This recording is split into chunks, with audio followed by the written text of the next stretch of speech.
he had terrible bedside manner. I'll put it that way. He had terrible bedside manner. In fact, he was still go as far as he was kind of a dick. And I just laughed at the whole situation.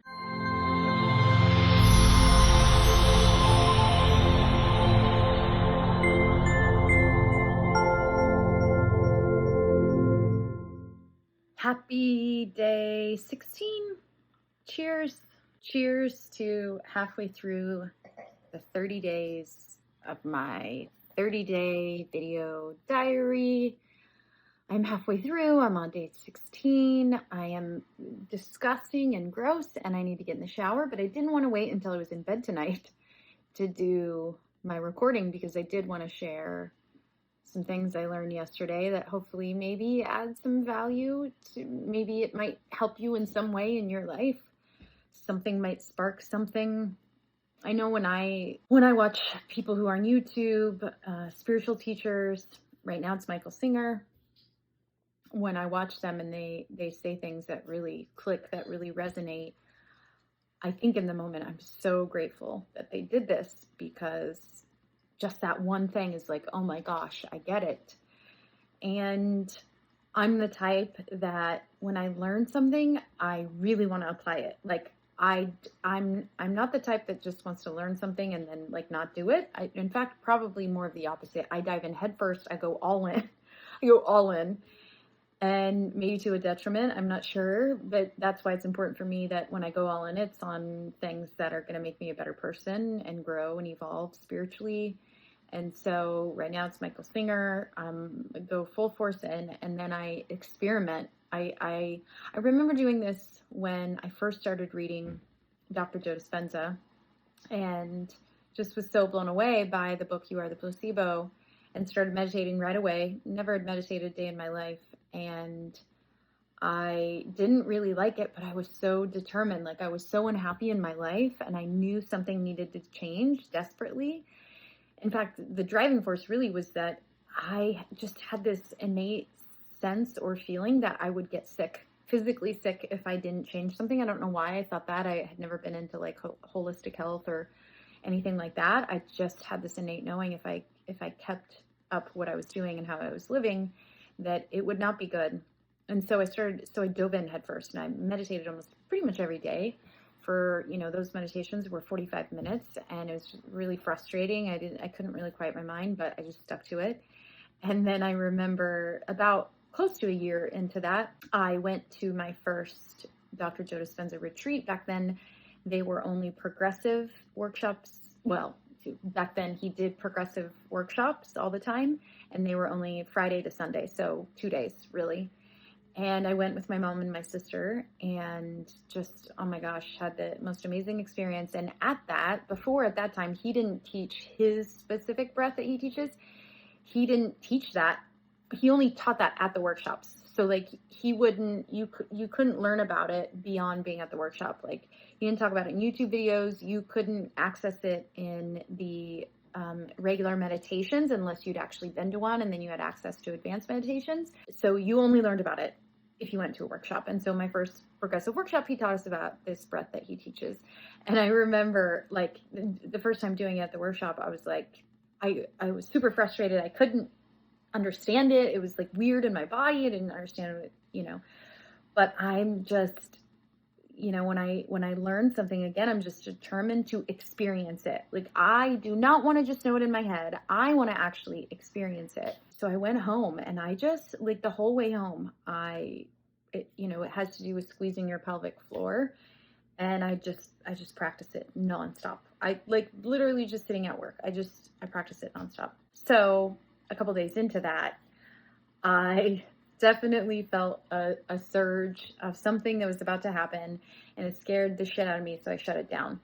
And then it didn't happen again for a while, a couple weeks after that, because I shut it down. And then of course, again, it did. The full shebang came a few months later. But anyway, the point of all that was when I learn something, I want to experience it. And so where I'm at in my spiritual journey right now is I'm watching and reading a lot of Michael Singer, and really and just some deep esoteric spiritual teachings like Hermetic principles, and just some real, not just like surface level law of attraction. I want to manifest a new car, but really going deep into my spiritual commitment, my spiritual growth, connecting to who I really am every day, and not just doing it in my meditation, but doing it every day. So that's where I've been at lately. And the more that I do that every second of every day, and sometimes it literally is every second of every day, I have to let go of thoughts, and I have to tell myself, let go, let go, let go, let go, let go. I can feel my body tighten, let go, let go. I can feel anxiety come up, let go, let go. I can hear my mind going, let go, let go. And it's just been this process for a bit now. And so I wanted to share, if yesterday, it was a really short video because I was tired and I was in bed, but yesterday was a big day. I mean, since I've been doing this, it's like I learned something new every day about myself. I learned something, a new lesson. I've been saying for the last 3 months, I for sure know I'm in some kind of an initiation. 3 months ago, another deeper spiritual awakening due to Scott and I going to a ketamine assisted mindfulness retreat, and that really fundamentally shifted us both. And I get so into things that's actually what we're facilitating and hosting now, is ketamine assisted breathwork retreats. Because of that, it unlocked this, like, the best way to say it is my own guide inside of me. Like, literally, it unlocked a communication with my higher self that hasn't shut down. It's stayed open since then. And so it's like I'm in an initiation with my higher self constantly, and I'm learning constantly. And so every day, mostly every day is like learning something new, approaching a situation in a new way, mostly really just letting go of me, the me that I think I am, mostly just letting go of my identity, my personality, my ego. Not that that will ever go away. That is a part of me, but not a part of me that I let it control me. Not like, so living from that ego state, that's what I'm letting go of, as opposed to living from my higher self state, which is in alignment with consciousness and being able to be the witness and the observation. So having emotional stuff come up and having the mind go and allowing it to go, but not getting caught up in it. Because of course it's going to go. We're human, right? So it's not necessarily about totally trying to, kill the identity, kill the ego. It's just being able to stay in the observer and not needing the outside to change in order for me to feel joy, in order for me to feel happy. So learning how to do that in literally every single moment. Getting coffee in the morning. Oh my gosh, can I feel joy in that? Can I just feel joy in being alive? And so every day, like I said, practicing this, it's a new lesson. And so yesterday, kind of been getting this message louder and louder and louder, this lesson clearer and clearer and clearer, and seeing more clear into how this has played out in my life. But yesterday was it was an opportunity for me to really see it. And it was because Scott and I went and hooked up our fifth wheel. It's a 37-foot fifth wheel. It's massive. And Joni is the fifth wheel. We just got a truck. And so the truck is Pops. The fifth wheel's Joni. That's my grandma. Pops is my grandpa. So yesterday we just picked up the truck a few days ago, turned in the car because we're getting ready to just go on the road in a little over a month. So we went to go. Joni's been in storage for 2 years. So we went and we hooked it up to this new truck for the first time and drove it around the loop in the storage facility a couple times. And we took Joni out for about 4 months when we first got her, from Florida to Pennsylvania to Idaho, back down to Florida. And why we got better as time went on, there was a lot of kind of chaos in the beginning. Not chaos, but Scott and I mean, we don't fight or argue, but really kind of would hit head to head sometimes, because it can get stressful if you let it, dealing with such a big machine. And so what I really realized yesterday, because obviously I've gone through so much growth in the last 2 years since we had it last, was this idea of needing to prove your power. And what that means is, before, when we would be in situations, I would try to tell him my way of thinking I would do it, because I didn't like him telling me what to do. I didn't like him barking orders at me, because it felt like it took my power away. And what I've realized is that when we have to try to prove our power to anyone, it's because we don't actually know it, like really, really, really know it. And so I hear so many people be like, well, and there's no judgment in this, because I'm working on this as we speak. Like, I'm learning this as we speak. So I'm not saying this from a judgment perspective. I'm saying this from me understanding how I did this previously. And that was because I didn't know, like, to the depths of my soul who I really am, because I wasn't connected to my higher self. Then I felt like a lot of times I would have to prove my power. And I see this a lot in people that enter the spiritual community and the personal development, this need to prove their power. And most of the time it's because people come to like personal development or self-help or spirituality because a lot of times it's because they've experienced some sort of trauma in their life, probably when they're young, maybe when they're older. I mean, most people do, but they experience that and because they had no power, and then all of a sudden they learn all of this, and then it kind of goes to the opposite end for a bit. It's what it did with me.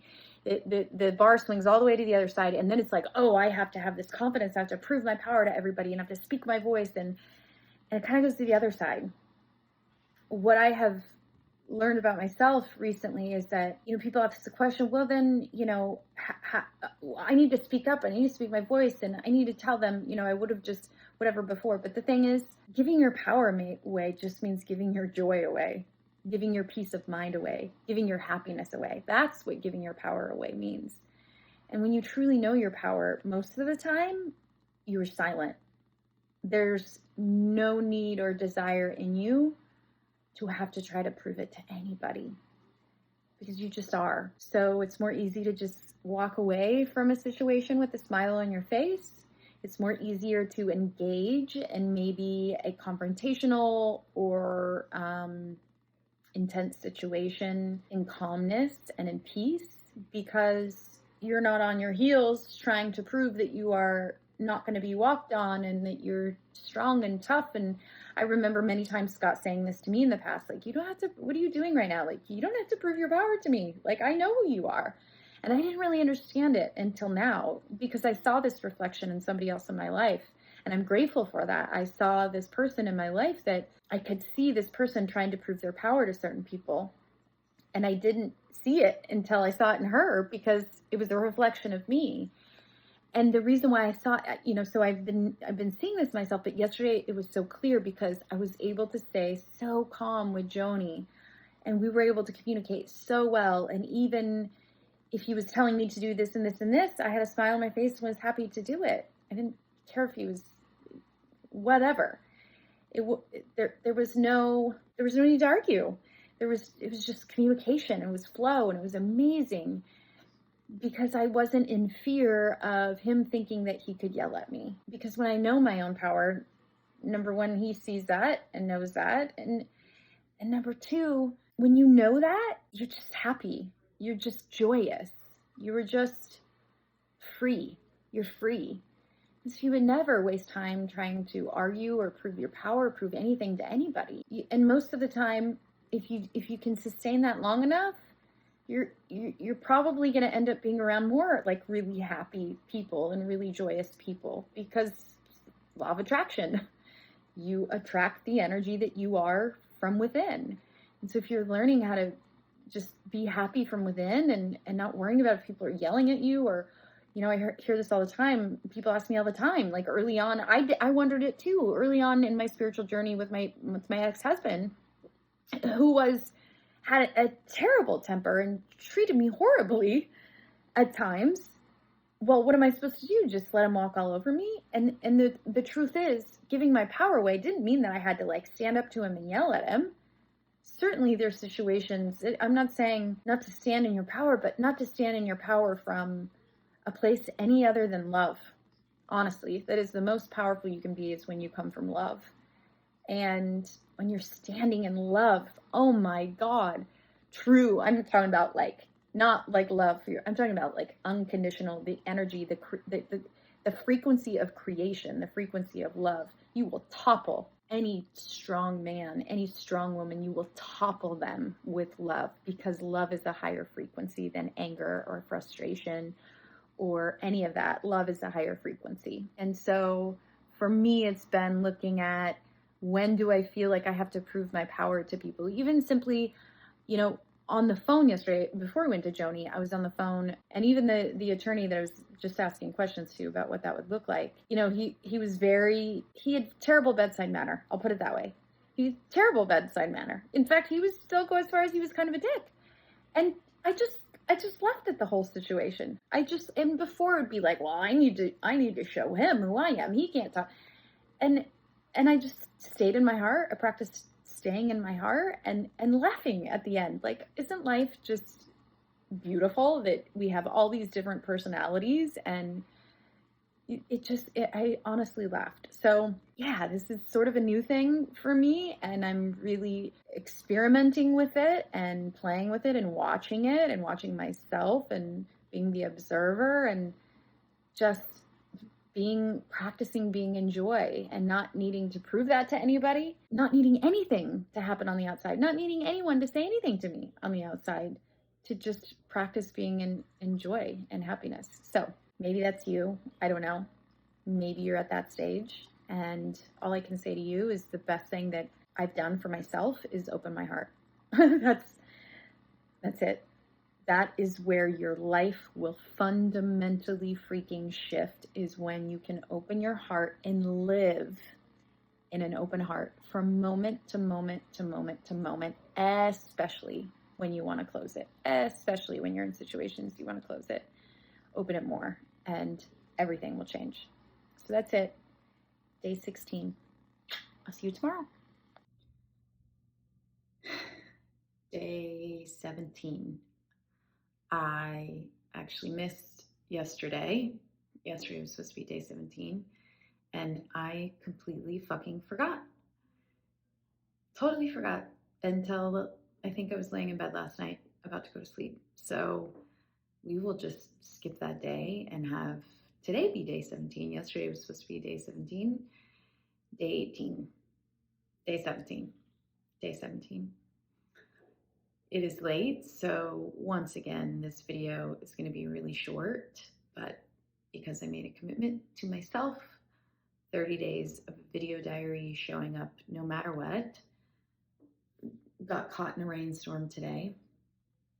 And honestly, just got done watching a documentary on 9/11, and it was,